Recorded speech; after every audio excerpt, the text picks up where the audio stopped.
just wanted to take a minute to do an overview of the last 10 years of my life, being particularly engaged in learning other theologies of particularly Protestants and evangelicals, and why I'm more sure of being a Seventh-day Adventist than before, as best as I can be honest with evidence.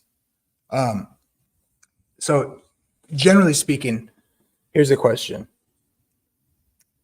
A lot of theology flows from a foundational premise of certain propositions, like, can you lose your salvation? If you come to the text with the decision to force the text to mean a certain proposition, like you can't lose your salvation, then you're going to read a lot of text in a really strained way. Now, you're going to come with a presupposition based on what you were taught to begin with, of course. Everyone is, so you have to do your best to acknowledge that. And so that's, although there's streams of my church that leans that way,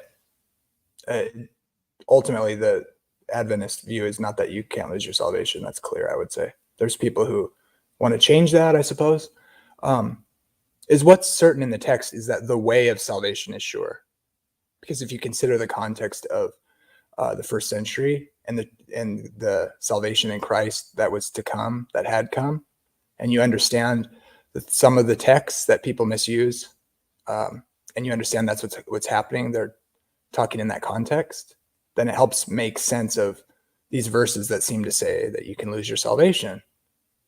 If you understand that it's the way of salvation that's sure, it's the covenant that's sure in Christ, which was a change in a certain way, in a particular way, which isn't a complete change, of course, of the ways of God.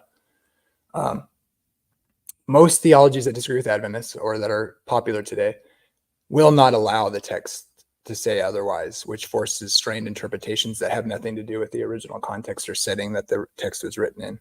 And if you stray from that, you're in trouble.